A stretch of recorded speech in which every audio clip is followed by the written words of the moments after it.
4/I Introduction to Realistic Philosophy. We hesitate between these two answers.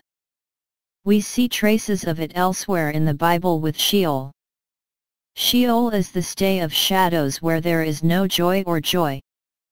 Jacob talks about it several times when he threatens to lose his second son named Benjamin.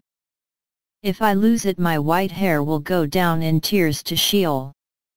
While humanity continued its way for hundreds of generations and little by dint of having children in a time when finally we lived well, we see that the Paleolithic are big enough, they are 180 m, they are well fed. They have traces of blows, because they have probably tried to catch prey that were still alive, much like the people who are currently doing rodeo.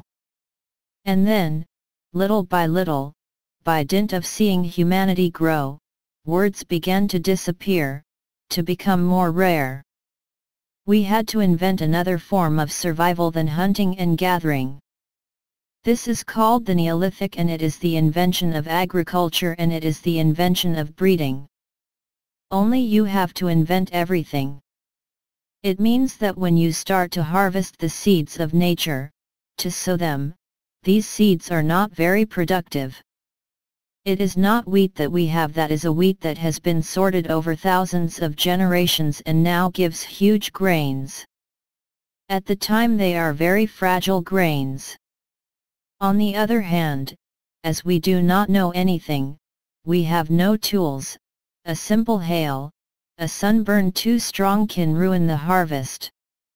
An epidemic can kill an entire village because we live on each other, we are more numerous. The animals themselves, of the breeding, perhaps, are dangerous, they are not yet very separated from the wild animals, either to die of epidemic. This Neolithic era is undoubtedly the most terrible time of humanity. The size of men is decreasing.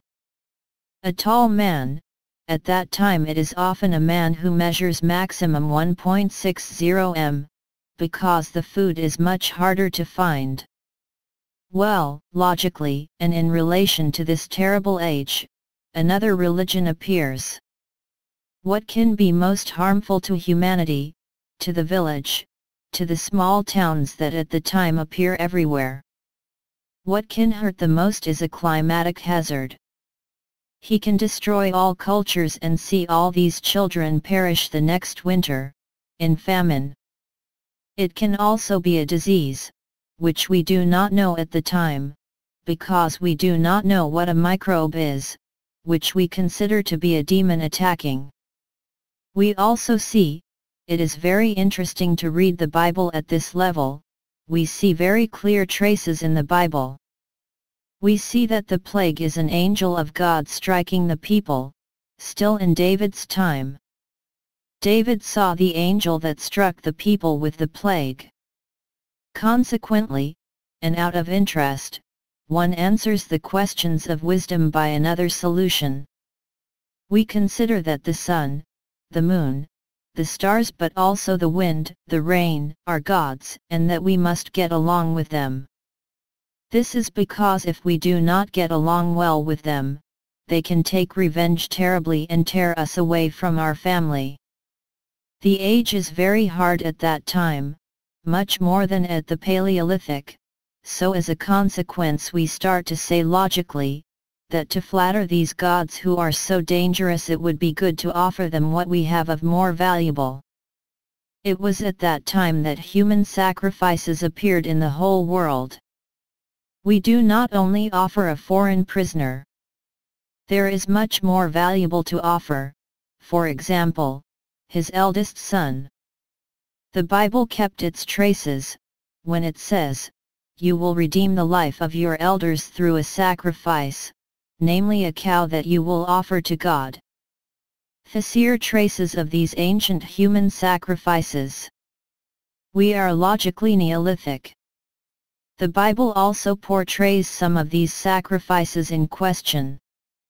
For example, Jest, who goes to battle and says to God, I will offer the first person who comes out of my place as a sacrifice if you give me the victory. It is his daughter who goes out first and offers it as a sacrifice. He is obliged because he has made a wish, an idiotic wish. At the time we are not thinking, I made a wish silly. We wish and that's it. We are very hard and very superstitious. It is very interesting to note that this religion of human sacrifice is not only in the West. The Bible speaks about it, so as I said, in the Middle East. We find exactly the same thing in America. When the conquistadors arrive in America, they find cities that are in the Neolithic. Agriculture is already performing well, and again, we are here to say, if the sun does not shine, if there is a terrible climate and well, we will all die of hunger. So their religion is to offer human sacrifices to the gods, especially to the sun, so that things go well. Often it is the kings themselves who offer their own blood, therefore their own children, because there is no more precious than a prince of blood. Sometimes, when things go well, we just go and take prisoners in the enemy tribes. When you want rain, sometimes you have to give a child and cry to the fullest because tears symbolize the rain, so the rain will come. We can see how cruel and hard these ages are. But, that's an answer. So we explain the presence on earth by these cruel gods that are the stars, the sun, the moon, and we consider that after death we are confronted with these gods in question, by a destiny that is not very fun because these gods are not nice at all. We can see that this age is still an age of childhood because, at that time, there is no question of criticizing in any way whatsoever. For example, with philosophical or scientific reasoning, the sun is God. If anyone ever allowed himself to do that, he would be immediately put to death as a blasphemer or atheist. There is a third period, in this age of childhood. After a while, agriculture started to get better. We had begun to sort the seeds better. We had animals that were more productive. So the famines began to move away. People had more time to think. It was at this time that the so-called mythical stories were born all over the world. It means that having time, people who had the mentality that now we would say to be children, they invented hundreds of tales, so-called myths, to explain their presence on earth. They did it all over the world. We see it in Greece, we see it in Rome with Greek mythology, Roman mythology. Imagination has no limits, but people believe in it. They tell the story from generation to generation and they worship multitudes of gods. Polytheism, also known as paganism, comes at this time. So we must not believe that the previous answers have been completely annihilated. As I said, these three answers overlap and add to each other. So that after a while, paganism, at the same time, it has animism, it has dimensions of veneration of the elements, of the earth, and it has mythical dimensions. What is essential to remember is that in all three cases they are stories that are based on faith. We believe in his ancestor who told this story and we would never allow ourselves to criticize. So it is a question of philosophy, but not at all in the sense that we are currently hearing it. It is rather a wisdom, pagan, ancient, that had its existence on earth, and that in all answers to the three questions of wisdom. Then will appear a second step in the history of humanity. What I would call the adolescence of humanity. Why adolescence? Because it's a pure, limpid age. When you give lessons to teenagers and talk to them realistically, for example, they say, this table exists, or the psychology of girls, you find that it is not quite the same, in general, not all the time but in general, that of boys, they look naively, simply the real, and they have no difficulties. Adolescence is a limpid age, when one understands it like that. Well, at a certain point, humanity will enter its adolescence, both in the Far East, in China with philosophers like Confucius, in the West, by Greece, and the first philosopher who will bring the humanity in adolescence is called Hesiod. We must not believe that he invents overnight the rational philosophy as it is now thought. No. Hesiod, he still lives at the age, I would say, myths, but he has an idea, an astonishing idea for that time. He decides to sort the Greek gods. That is, to read Greek mythologies, to see those that are repeated, those that are duplicates, and to eliminate gods that do not exist or that have the same name as other gods. He is writing a book called Theogony. Never mind his book after all.